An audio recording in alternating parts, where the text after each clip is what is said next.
오늘 말씀 하나님의 열심을 누가 알까? 모처럼 안에 호세아서의 말씀을 오늘 보게 됩니다. 호세아의 가장 핵심적인 주제는 이런 이야기입니다. 하나님께서 이스라엘을 사랑합니다. 너무너무 사랑합니다. 포기할 수 없었다. 사랑은 포기하면 안 돼요. 끝까지 사랑해야죠. 이게 사랑이고 진정한 사랑입니다. 이스라엘 백성들은 항상 하나님의 마음, 하나님으로부터 마음이 떠나 있었습니다. 자, 그러면 그냥 진노로서 모든 것을 끝장내면 쉬워요. 하나님 편에서 보면. 그렇죠? 우리 자식 키우면서 그러잖아요. 말 안 들으면 이해하고 말하고 설득하고 또 조곤조곤 얘기하고 안 듣죠. 그러면 어떻게 최종 수단이 몽둥이 들고 맞는다. 그러면 아이들이 두려워서 듣죠.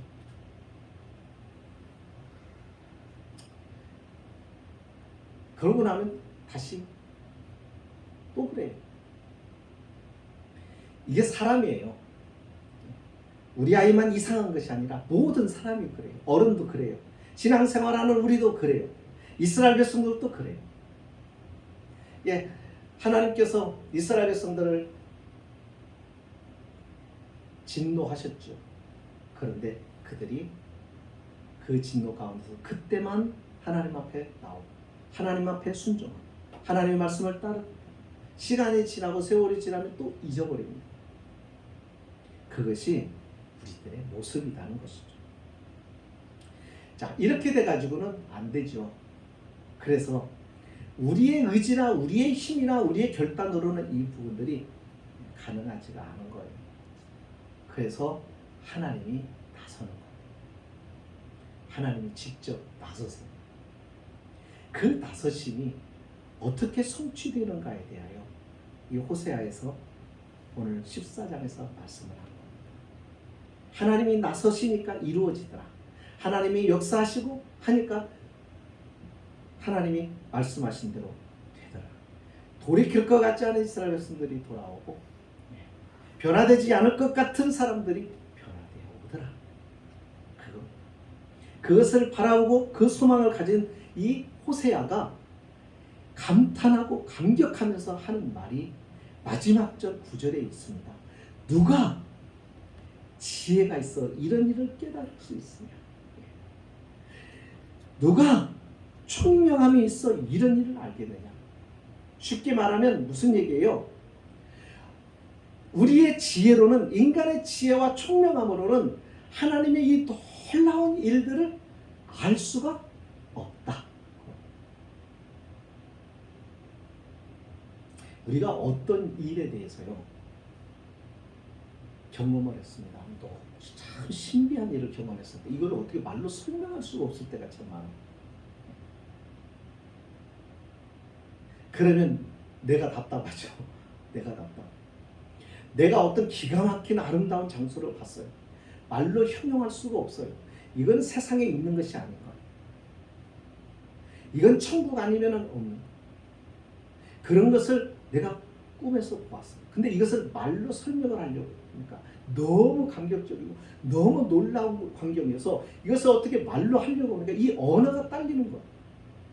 표현이 되지는 않는 거예요. 그러면 그 광경을 본 나는 답답해 죽겠는 거예요. 그게 하나님의 일하십니다. 우리는 그것을 잘 몰라요. 하나님이 무엇을 어떻게 일하시는지를 생생하고 생동감 있게 잘 몰라요. 그 얘기예요. 사람이 지혜 있다고 하고 총명하다고 해서 어떻게 이런 일을 깨달을 수 있어요? 이런 일이라는 게 뭐예요? 하나님이 하시는 일을 말합니다.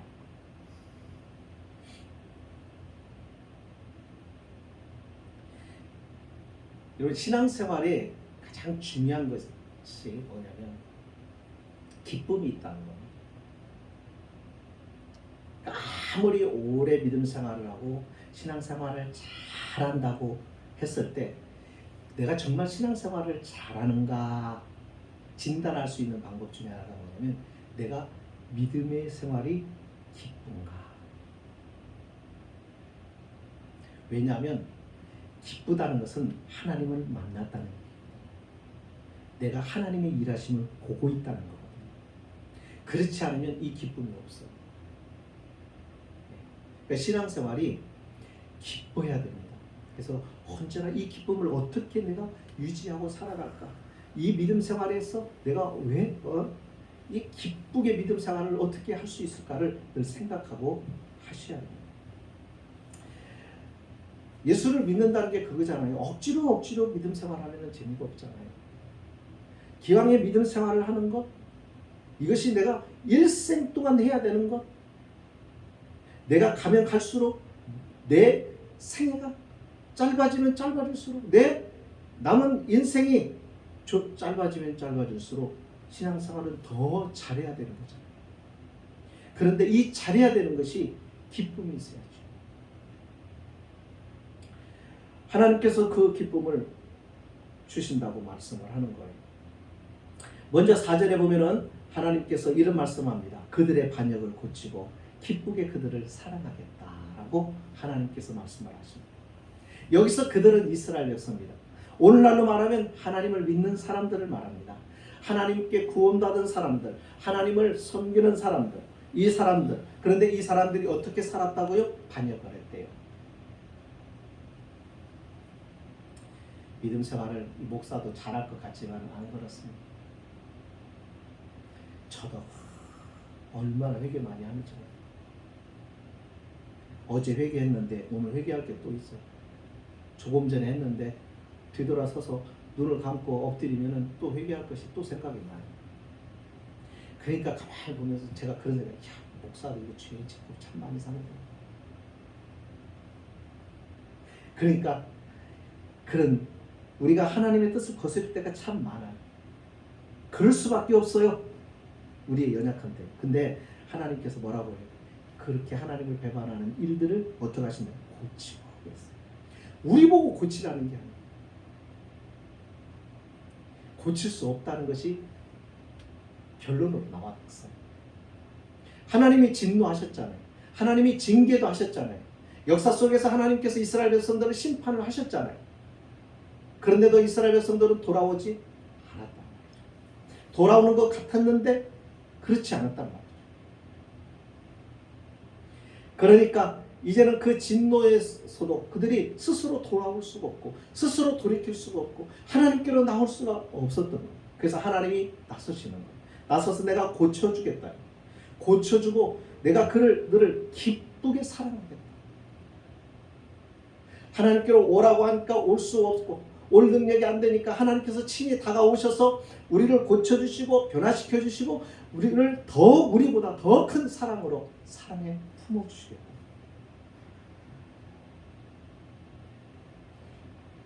좋은 학교는요, 좋은 학생이 가는 학교가 좋은 학교가 아니에요. 나쁜 학생이 가서 그 학교에서 좋은 학생이 되는 학교가 좋은 학교입니다. 우리는 보통 좋은 학교 간다. 실력 있는 학교.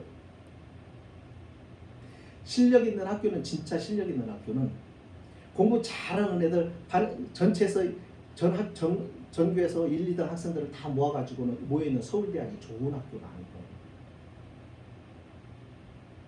진짜 좋은 학교는 꼴등인데 와서 중간 정도, 꼴등이었던 아이가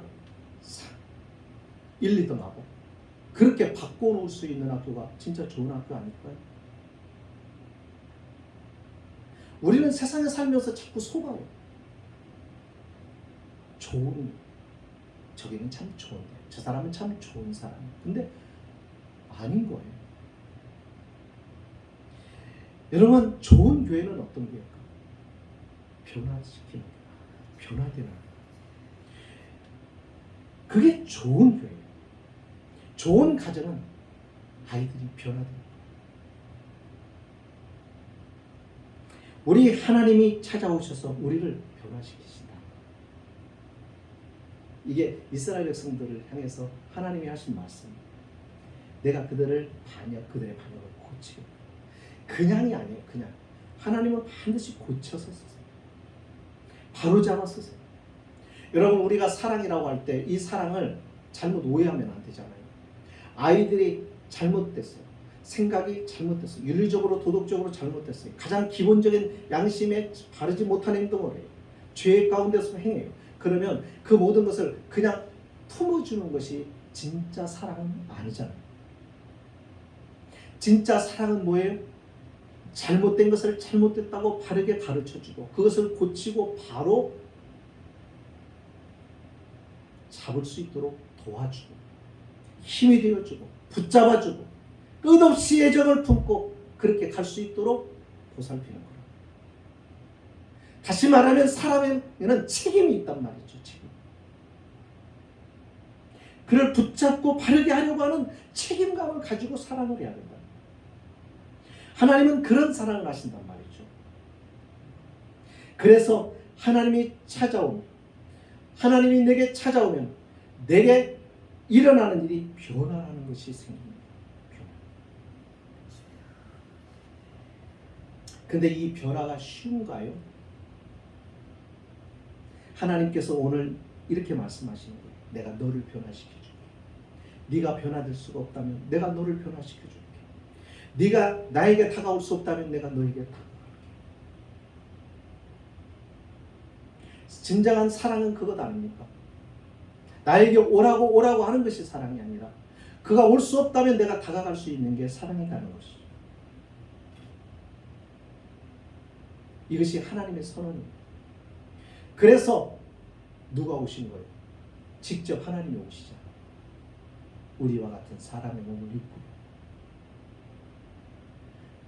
예수 그리스도라고 하는 이름으로 육신을 입으신 하나님이 우리 가운데 우리의 역사 속에 직접 오시잖아요. 사람이 변하는 것이 그렇게 쉽지는 않아요. 사람을 변화시키려고 하면 너무너무 힘들어요. 사람처럼 가르치기 힘든 존재가 없어요.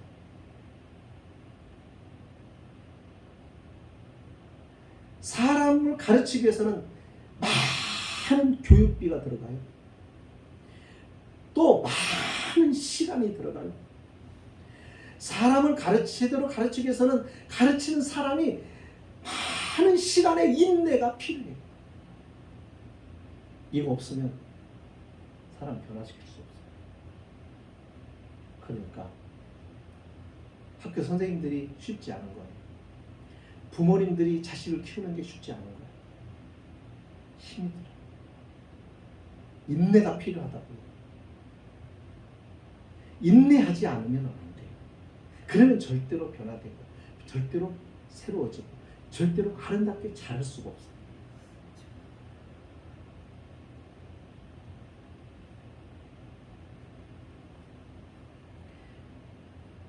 하나님은 이스라엘 백성들을 포기하지 않았습니다. 그들이 하나님을 자꾸 등지고 세상으로 떠나도 하나님은 그들을 포기하지 않습니다. 오늘 그 말씀이 나는 너를 포기할 수가 없어. 내가 그래서 다가갈게. 내가 너에게 찾아갈게.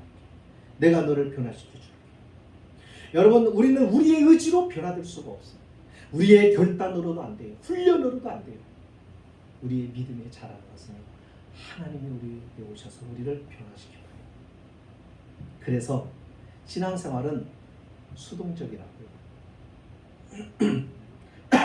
사람이 어디서 훈련이 되고 어디서 성숙해져 가고 어디서 바뀌어지느냐면 어렵고 힘겨운 일을 만났을 때. 하나님은 왜 믿는 자에게 고난을 주시나요? 사랑하기 때문입니다. 그 고난을 통해서 거기서 배우는 거예요. 생각하고 고민하면서 생각의 범위가 커져요. 생각이 커져요. 마음이 넓어져요. 세상을 보는 안목이 커져요. 그래서 부정하게 보면 하나님께서 이 이스라엘 백성들을 찾아오셔서 그렇게 변화시켜 주시고 하겠다는 게 허풍이 아닙니다. 하나님이 자신 있기 때문에 하신 말씀. 하나님은 절대로 그 일을 이루십니다. 하나님의 고집은 아무도 꺾을 수가 없습니다. 하나님은 하시겠다고 하면 반드시 하십니다. 자, 말에 그치지 않고 어떻게 이루시는가를 한번 보십니다. 자, 5절에 보면은 뭐라고 나오냐면요. 내가 이스라엘에게 이슬과 같으리니, 하나님이 어떻게 이스라엘 백성들에게 일하시겠다고 얘기하는가 보세요. 어떻게 일하시겠다고요? 이슬같이. 이 말이 참 의미 있습니다. 이슬이 내리는 것을 보신 분 계세요? 이슬이 내리는 것을 보려고 하면은 동이 트기 전에 새벽에 나가야 돼요. 그러니까 대체적으로 이슬이 내릴 때는 다 사람들이 자고 있어요. 그러니까 하나님은 이슬같이 일하신다는 말은 아무도 모르게, 아무도 느낄 수 없게, 이슬이 내리지만 비가 오는 것 같지가 않아요. 그러나 그 이슬이 소리 없이 대지에 내려앉으면서 땅을 적십니다. 그리고 땅에 수분을 공급합니다. 그리고 땅 속에 있는 생명에 물을 공급해줘요. 그래서 쌀이 나기 시작해요. 비가 오면 때로는 그 비의 강압 때문에 흙이 패이기도 해요. 그렇죠? 비가 오면 비가 오는 소리에 사람들이 깨기도 해요. 하지만 하나님은 은밀하게 당신이 이 일을 해야 하신다. 아무도 모르고. 그래서 사람들이 그렇게 말하는 걸까요? 하나님이 어디 있어?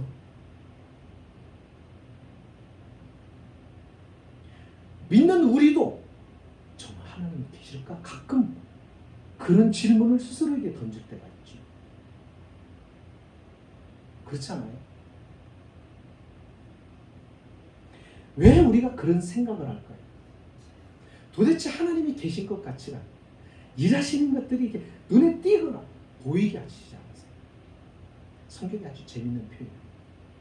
하나님에게는 천년이 하루 같고 하루가 천년 같다는 말씀. 우리가 볼 때 하나님은 천년을 하루같이, 하루를 천년같이, 그렇게 하나님께서 일하시는 거죠. 그래서 우리는 몰라요. 우리가 느낄 수가 없어요. 하지만 우리가 계절이 바뀌고 시절이 가면서 세상이 바뀌어지고 있고 변화되어 가고 있다고 하는 것을 우리는 오랜 시간을 통해서 확인할 수가 있습니다. 1년을 지난 오늘 내 모습, 다음 1년을 또 지나고 내 모습을 보면 내가 변해가고 있는 거예요. 자연도 변해가요. 움직인다는 것이죠. 이렇게 하나님께서 일하시는데 보이지 않게 일하십니다. 신앙생활 하는 게 이게 쉬운 것은 아닙니다. 여러분, 우리가 하루아침에 어느 날 은혜 받았다고 확 사람이 바뀌지를 않아요. 절대로 그런 일 없어요. 은혜 받았을 때가 있어요.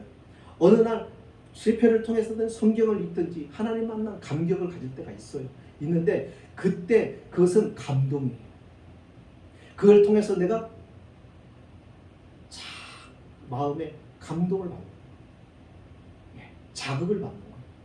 그것을 통해서 내가 생각하고 그것을 통해서 내가 더 열심을 내야 되겠다고 하는 그런 마음을 가져요.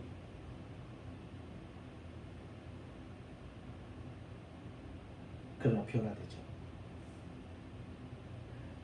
어느 날 새벽에 기도하면서 놀라운 하나님의 은혜를 체험했어요.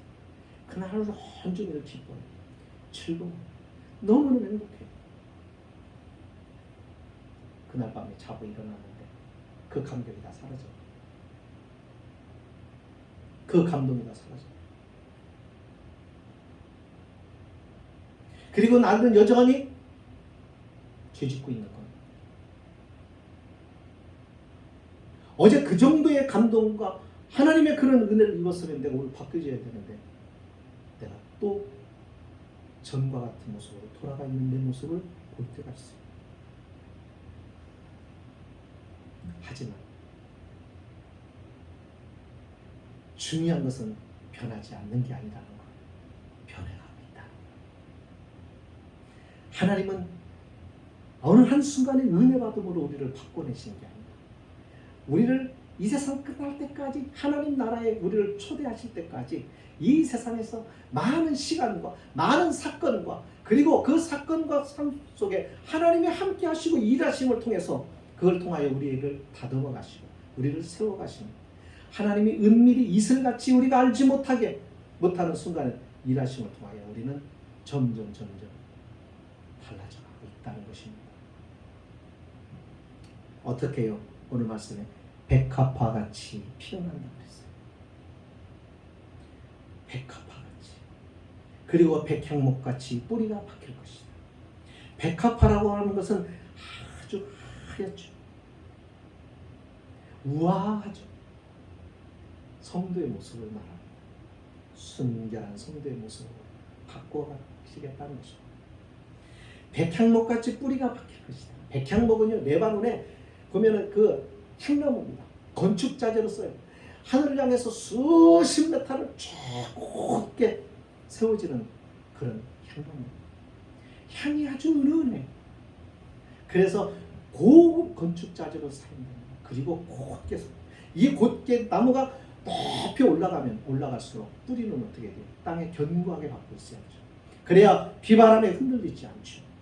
우리의 신앙은 그렇게 만들어 놓으시겠다는 것입니다. 누가요? 하나님. 어떻게 만드시는가는 우리 잘 몰라요. 그런데 여러분 살다 보면 좋은 일도 있고 어려운 일도 있고 힘든 일도 있고 모든 걸 내려놓고 싶고 때로는요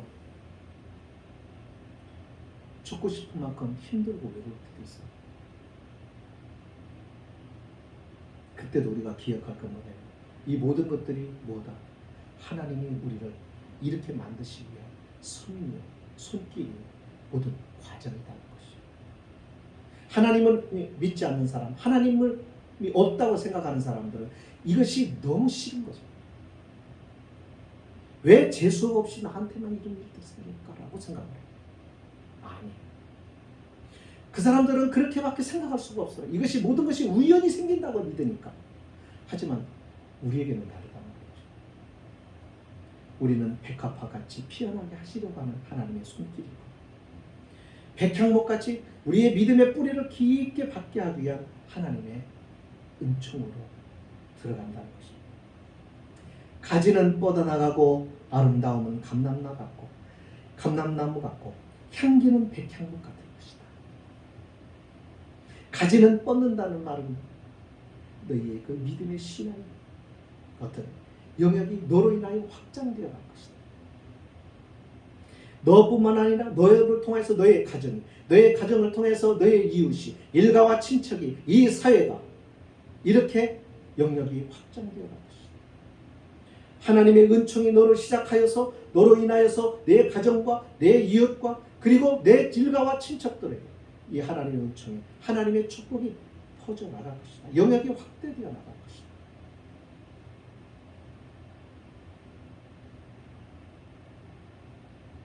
이것이 하나님께서 하신 약속입니다.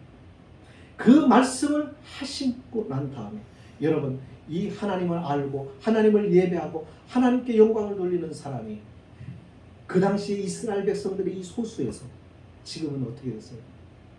전 세계 주님을 경배하는 교회들이 많아져. 하나님의 은혜, 하나님의 축복 속에서 사회가 변화되고 개혁이 되는 역사들을 이루잖아요. 여러분 우리나라도 마찬가지입니다. 우리나라가 정말 전 세계 가장 가난한 나라였어요. 조선시대. 우리 사는 모습을 그 당시에 한번 고종시대 때랑 사진을 한번 보세요. 얼마나 비참한가. 전 세계에서 가장 가난한 나라 가운데 하나였다니까.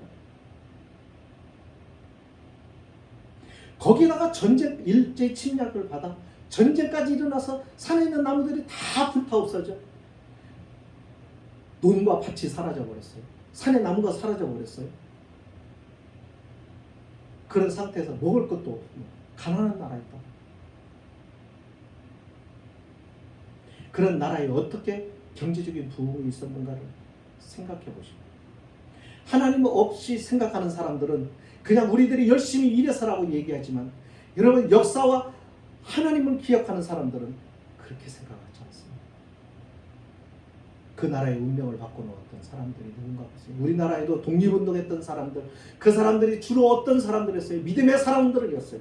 믿음의 성도들이었어요. 안창호든 조만식이든 이승만이든, 여러분 우리가 잘 아는 모든 독립투사들 신앙의 사람들이었어요. 그 사람들이 어떻게 그런 생각을 했어요? 하나님의 은혜를 깨달으니까 이 민족에 대한 치근한 마음이 든 거예요. 내 민족에 대한 불쌍한 마음이 든 거예요. 그래서 이 민족을 어떻게든지 복을 받은 민족으로, 그런 복받은 국가로 세우고 싶은 마음, 그 마음이, 그 생각이 들도록 비전을 갖도록 일깨워준 분이 하나님이시고, 하나님은 그들을 통하여 일하신 것입니다. 우리나라가 발전했을 때 교회가 성장하면서 발전했습니다. 그런데 교회가 우리가, 성도인 우리가 영적인 자만심에 빠지니까 나라도 어려워지고 혼란스러워지는 거예요.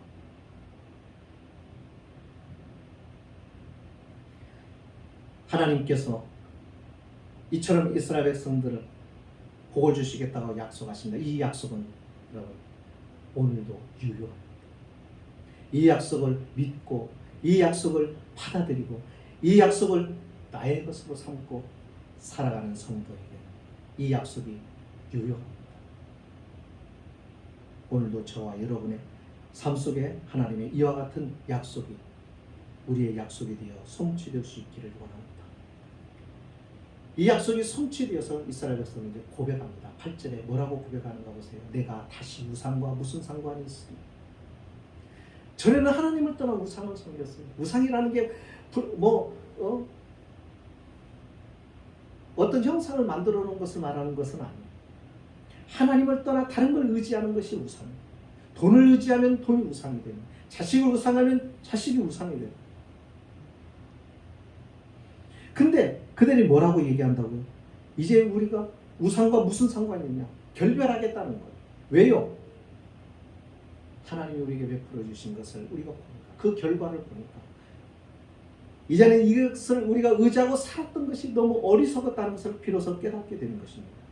만족하게 된 것입니다. 하나님의 은혜 안에서 하나님이 주신 것들을 가지고 우리가 만족을 느끼게 된 거예요. 이 만족은 세상이 주는 것과 같지 않아요. 세상은요, 사람들은 다 돈이 있어야만 만족한다고 여기는 거예요. 근데 그래서 돈을 죽으라고 해서 열심히 해서 벌었습니다. 그래서 이제는 누릴만하고 쓸만하고 이제는 편안할 만하니까 몸이 아프기 시작하는 거죠. 하나님이 은혜를 베풀어 주셔야 누릴 수 있는 거죠. 자, 신앙생활은 하나님이 주시는 은혜를 만족하며 기뻐하며 감사의 고백을 하는 것입니다. 여러분 생각해 봅시다. 우리가 가끔 일하다가 밖으로 놀러 나갈 때가 있어요. 아이들 데리고, 그죠? 산으로, 경치 좋은 곳으로. 지난번에 제가 우리 집사람하고, 그때가 언제였는가? 쉬는 날이었던 것 같은데, 여기서 옥천쯤 가니까는 좀 그 나무들이 숲이 너무 잘 이루어진 숲이 잘 이루어진 그런 곳이 있더라고요. 처음 가봤는데 너무 좋고 그 숲길이. 나중에 우리 권사님하고 같이 가자겠지. 너무 좋아요. 숲이 확 우거져 갖고 햇빛이 들어오질 않아요. 너무 좋아요. 거기 가면 어떤가요? 그런데 힐링이 된다고 그러죠. 그 힐링이 되는 그 관계. 바닷가 요즘에 캠핑들 많이 갑니다. 젊은 사람들. 왜 그런 데 가서 힐링을 하려고 합니까? 그런 장소를 사람이 만들어 놨나요? 하나님이 만들어 놓으셨잖아요. 여러분, 자, 여기서 생각을 해봐야 돼요. 내가 나를 잘 알을까요? 하나님이 나를 잘 알까요? 하나님이 나를 더 잘 알아요. 우리는 힐링이라는 것을 몰랐습니다. 힐링이라는 단어를 몰랐습니다. 그런데 이 힐링이라는 것을 우리가 알게 된 게 뭐 때문에 그래요? 우리가 욕심으로 살았던 거예요. 우리가 욕망을 채우기 위해서 살았던 거예요. 하나님을 떠나서 하나님이 주신 은혜가 아닌 것을 가지고 우리가 누리며 살려고 하니까 스트레스를 받은 거예요. 사는 게 힘들어진 거예요. 피곤해진 거예요. 그래서 이 모든 것을 내려놓고 자연으로 가는 거죠. 가서 보면은 그런 스트레스가 풀려지는 거죠. 하나님이 자연을 만들어 놓은 거죠. 하나님께서는 인간이 자연이 필요하다는 걸 아시는 거죠. 처음부터 하나님께서는 인간은 자연과 함께 살도록 그렇게 만드신 거예요. 그런데 그 자연을 파괴하는 존재는 우리잖아요. 우리는 우리의 이익을 위해서 살겠다고 파괴를 합니다. 파괴되는 자연을 통해 자연이 파괴되면서 그것이 또 우리에게 재앙으로 오게 되죠. 대자연이 아름답고 좋은 것은 하나님이 만드시고 다스리시기 때문에 그게 좋은 거예요. 우리가 사람들이 그걸 몰라요. 이처럼 우리는 그의 뜻에 따라 살아가야 진짜 행복이 뭔가를 압니다. 여러분, 행복은 단순한 기쁨이 아니에요. 사람들이 행복하다고 말하는데 보니까 뭐가 그래요? 맛있는 거 먹어서 행복해요 그러더라고요. 행복은요, 기쁨하고 착각하면 안 돼요. 기쁨은 잠깐으로 그치는 거예요. 순간적인 거예요. 이 기쁨이 계속 끊이지 않고 지속적으로 나올 때, 그래서 그 기쁨이 지속돼서 그것이 내 안에서 기쁨이 계속 끊임없이 나올 때, 거기에서 젖어 살아가는 삶, 행복인 것이죠. 그러니까 이 행복은 샘과 같은 거예요.